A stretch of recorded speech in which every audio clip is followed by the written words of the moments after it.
Uh, Jeremy, listening to your introduction and my friends Seamus and Andrew, I honestly didn't know whether to laugh or cry, though cry was the most likely outcome. It is surreal to hear collated in this way everything that we in the anti-war movement predicted 13 years ago, almost to a T. Mr. Blair likes now to say that he has been surprised by the subsequent course of events. But that's just another lie, because he heard it from millions, even when they didn't know what they know now, that there were no weapons of mass destruction, that the entire thing was a tower of lies. But he heard it face to face, man to man from me outside the gentleman's lavatory in the library corridor of the House of Commons, to be precise.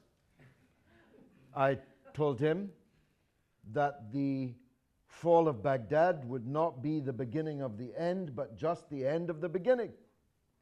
I told him there were no Al-Qaeda in Iraq, but if he and Bush invaded, there would be hundreds of thousands of Al-Qaeda in Iraq, that the extremists would descend like spores on the wounds that he and Bush were ready to open. I told them that if you invade and occupy Iraq with hundreds of thousands of Western soldiers in George Bush's crusade, extremism will cascade all over the world. Even, I said, in our own country, more than 2 years before it did on 7/7/2005. I talked about this Hydra at this point. Alistair Campbell, about whom more later, pulled him away because it was threatening to get physical. So it is surreal to me to hear you and Andrew and Seamus adumbrate the theaters of conflict. And I won't repeat most of them. But Seamus said that, or you did, Jeremy, welcome to this very secure building. Well, we must hope it is a very secure building. If it is one of the few in this country that can be so described as a very secure building. I want to talk about our prediction that if you make war against Muslims abroad, you will end up at war with Muslims at home. Nothing could be more certain. If you pump the air full of hatred of Muslims, Muslim leaders, Muslim countries, rogues, terrorists, do you expect the tabloid media and other sections of the media, do you expect the right, the racists, to make a distinction between that Muslim over there and the one praying in the mosque on my street, or who owns a shop or a restaurant just around the corner from me? What kind of level of consciousness do you imagine exists that if you demonize Islam and its various leaders to the extent that you are doing, you are sowing dragons' teeth and you will reap the whirlwind? And we haven't yet, not since 2005. But I can tell you, it's not a state secret, and if it is, I'm going to tell you anyway, that the head of the British Security Services says that an attack in Britain is, and I quote him, virtually inevitable. Now, he may not have meant it quite so strongly. He did have a price tag at the end, asking for more money and more resources. But if it is virtually inevitable, that means it's almost certain to happen. If I told you it's virtually inevitable when you go out there that you're going to be knocked down by a bus, you wouldn't cross the road.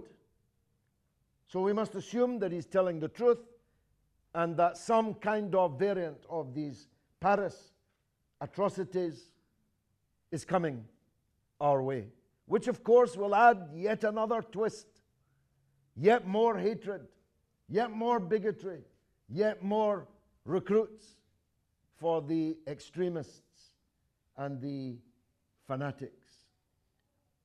So the wars that you are describing and discussing this evening have to include the war at home.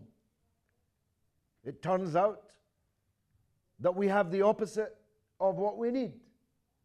We need smart, better intelligence. But we have fools, it would appear, in charge of our security. I just read The Guardian tonight that GCHQ has been busy hoovering up the emails of the journalists on the BBC, The Guardian, the Daily Mail, The Sun, Reuters, NBC, ABC. Did they think that there might be some jihadists working for the Daily Mail? Is this the use to which they're putting the money and resources that they have? They're spending billions. We don't know how many because it's a state secret. It's not revealed.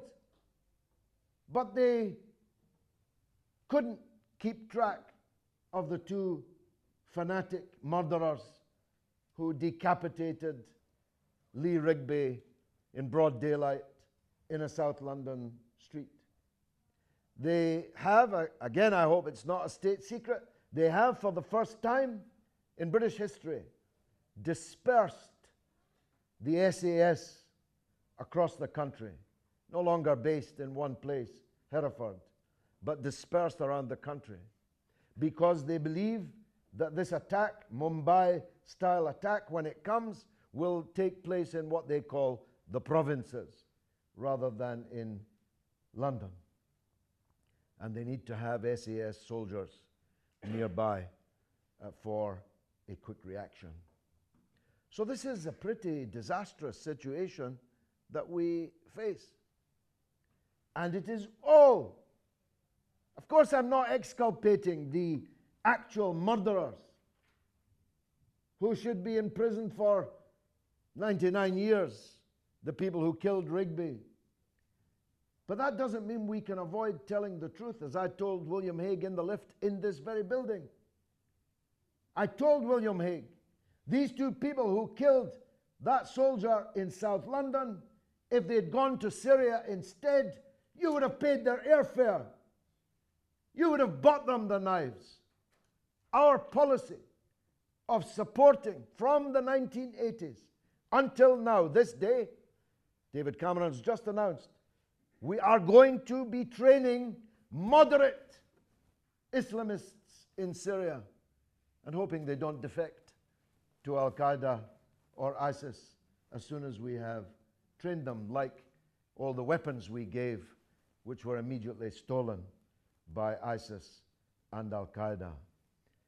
Our policy of building these Frankenstein monsters around the world is proof that they never read the novel Frankenstein to the end. For if they had, they would know that once you've built it, it's out of your control. That's why it's called a monster.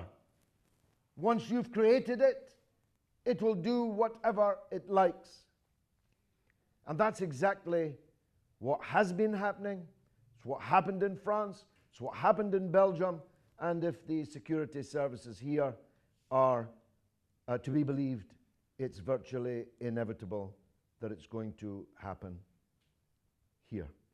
One last point before I go to the Grimond room, Jeremy. Somebody asked me today in an interview, what can we do to stop this radicalization? Should we ban WhatsApp? Should we stop these preachers of hate in tabloid speak?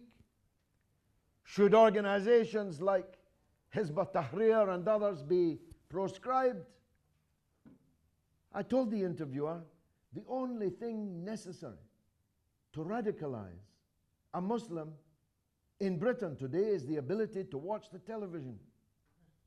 Last summer, everybody, including the 2 million Muslims, watched not just the slaughter of 2,160 Palestinians trapped in the Gaza Strip, 500 of them children, the majority of them women and children, with nowhere to run and nowhere to hide. Not only did they have to watch that happening, they had to watch our government supporting the murderers. They had to watch our government supporting those carrying out the slaughter, as did the French and Muslims everywhere. Crikey. What is remarkable is that there are so few fanatics, so few extremists. Not that there are so many. So Seamus is right. Andrew is right. What is to be done? The opposite of what we're doing. It's not rocket science. We should do nothing else and reverse that which we are doing on the principle that when you're in a hole, stop digging. We should stop supporting the murderers in Gaza and start supporting the victims of the murderers in Gaza. We should stop invading and occupying one Muslim country after another and subverting one Muslim country after another, backing the extremists in Syria, supporting the military junta in Egypt, and so on. We should stop it and let the people of those countries decide their own future. Stop propping up these rotten, corrupt dictators who rule the Muslim world almost without exception from one end to the other. Saudi Arabia, which was at the front of the march in Paris, by the way. The Saudi ambassador was marching for press freedom and freedom of speech in Paris. In the very week that they were lashing with a whip in public 50 times for the next 20 weeks. Someone who wrote a blog criticizing not Islam, not the Prophet, criticizing the corrupt appointees in the religious establishment who are merely stooges of the kleptocracy that run Saudi Arabia.